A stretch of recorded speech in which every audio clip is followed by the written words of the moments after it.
Hello mga madi, maayong adlaw sa tanan no. So another video na punta karong adlaw. So gihimo day ko og apple banana cake. So natay apple, duha ka apple ug isa ka banana ug duha ka egg.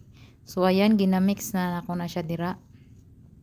Gigamitan day nato na siya og blender para siya mapino. So gibutangan ako siya og kanang 1/2 cup milk.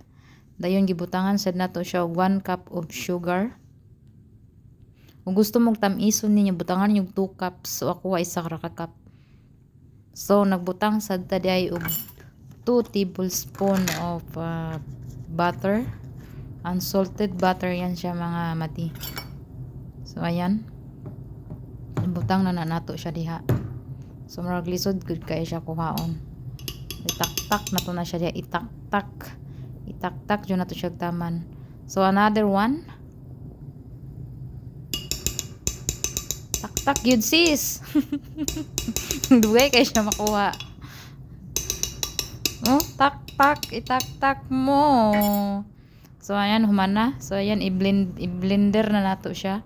Using mas madali o gamitan og siya og blender mga madi. So ayan. I-blend lang natin siya para mapino gyud siya. So pagka humana na og blend, ibutang nato siya sa mixing bowl. Yan, mana. Tas ibutang nato siya sa mixing bowl. So ibutang nato siya diha. So mao na siya itsura. O di ba? Pino kay siya. So makita gyud nimo ang mga texture sa apple. Of course, apple banana cake good. So mao na siya, and then butangan nato siya og 3 cups. 3 cups of flour. So ako pa na rin siyang gimix-mix. Para makita ang ay ambot. so mao na siya, gibutangan nato siya og 3 cups. So 1/2, 1, 2. Tapos another one. Tapos atuwa na siyang i-mix-mix. Halo-haluin na nato siya until makuan ang texture niya. Mahalo tanan. So ayan. So mas advantage pag naa kay kanang unsay tawag ana. Kalimot ko kung unsay tawag ana oy. Ambot unsay ngalan ana kanang dekorente. Kalimot ko. So mao na siya ang itsura kay natuwa na siyang na-mix. Butangan nato siya og baking powder. 1 teaspoon of baking powder. Gamay man na siya nga teaspoon, 1/2 teaspoon naman na siya. So 1 teaspoon man. So 2 atong ibutang. So ayan na. Ato na po siyang i-mix-mix dayon. Mao na nito yung ato ang molder.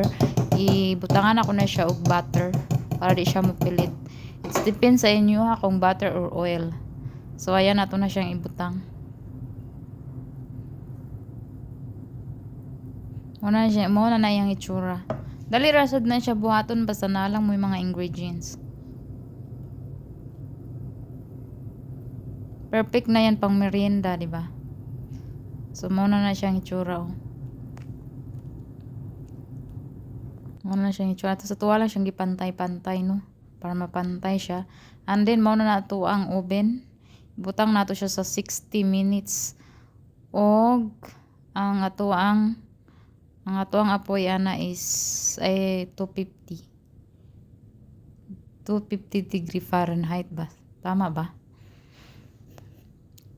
So mao na siya. So atuwa na siyang ibutang after mga 1 hour. Mao na hitsura niya. Charan! O diba? Medyo nasunog-sunog yun siya gamay sa ilaw. So mao na siya mga madi. So ato ang i-try kung lami ba. So gihiwa-hiwa na day nako no. Tugaya po ni maghiwa day oy. Charot. Lugayan kay siya mahiwa. Gamika man oy. O mao na siyang itsura. So lami kaayo siya. Lami pa na sa imong uyab. So medyo napagod-pagod jud siya gamay. Pero lami gihapon. Sakto kayo siya mga madi. So salamat sa pagtanaw. Have a nice day. Bye-bye.